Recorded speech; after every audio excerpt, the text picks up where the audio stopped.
Gendarmes, ambulanciers, pompiers. Ces trois métiers collaborent et contribuent à notre sécurité et nous avons eu la chance de pouvoir les interviewer. Je suis Hugo Cunel, bienvenue sur Ambassadeur des médias. En quoi consiste votre métier? Alors notre métier il s'articule sur deux axes. Déjà on a tous les transports qui vont être de titres commerciaux.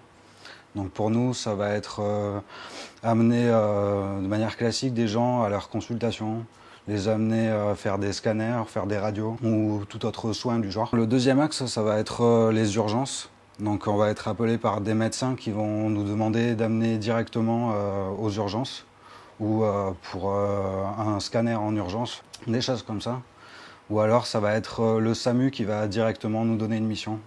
Et là du coup, on sera les yeux et les oreilles du SAMU. On a bien compris que les pompiers, on va dire dans la grande généralité, sont là pour éteindre le feu. Mais on voit bien que maintenant c'est une partie infime de notre profession, puisque cela fait à peu près 10% de nos interventions.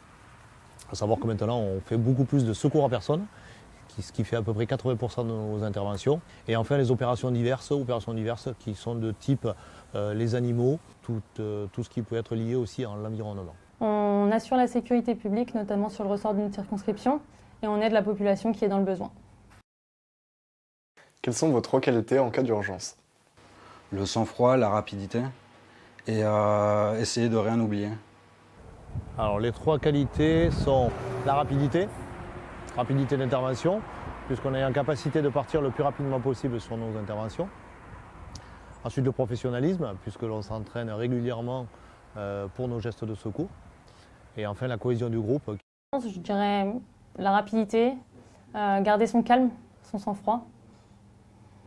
Et puis voilà. Comment collaborez-vous avec les gendarmes et les ambulanciers et les policiers? Alors les pompiers, en général, on va collaborer avec eux si on s'arrête sur un accident de la route. Après, il faut savoir que ce n'est pas nous qui prenons en charge les accidents de la route, mais si jamais... Enfin, ça m'est arrivé déjà plusieurs fois d'avoir un accident de voiture ou un accident de moto sur notre trajet. Dans ce cas-là, on s'arrête.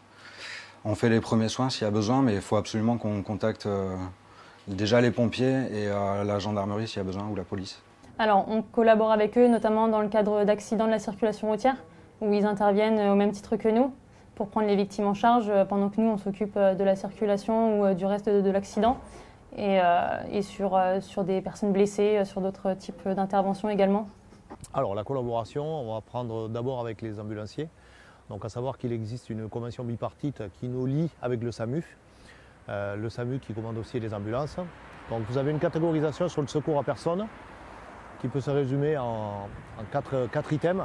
Vous avez l'extrême urgence, l'urgence de niveau 1, l'urgence de niveau 2, l'urgence de niveau 3.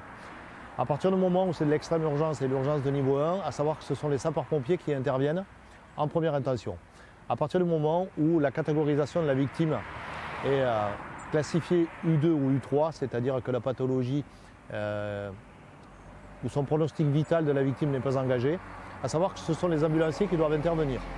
Si les ambulanciers ne peuvent pas intervenir dans un délai raisonnable, donc pour l'U2 1 heure, pour l'U3 2 heures, à savoir que ce sont les sapeurs-pompiers qui interviennent par carence.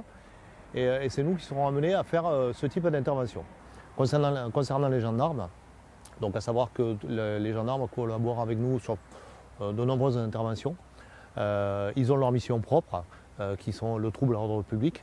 Mais à partir du moment où nous avons des interventions sur des accidents du travail, accidents sur la voie publique, ou des interventions un petit peu particulières, les gendarmes ou policiers viennent collaborer avec les sapeurs-pompiers.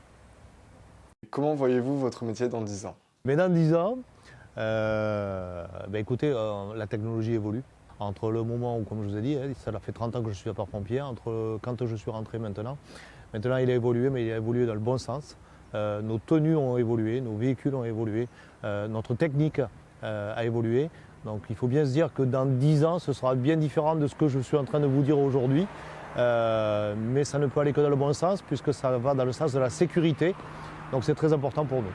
Ça va se tourner vers le paramédical pour l'avenir, parce qu'actuellement en France, il n'y a pas de formation paramédicale pour les ambulanciers. Et beaucoup d'autres pays à l'international l'ont déjà développé depuis un moment. Ça veut dire qu'il y a beaucoup plus de connaissances médicales et beaucoup plus de connaissances techniques pour les ambulanciers. Dans 10 ans, je pense que notre métier aura évolué au même titre que la société actuelle, notamment concernant tout ce qui est électronique, les ordinateurs, le numérique. Bien qu'aujourd'hui nous avons pu nous intéresser à ces 3 métiers, un tas d'autres mériteraient tout autant d'attention et de respect et mériteraient eux aussi un reportage.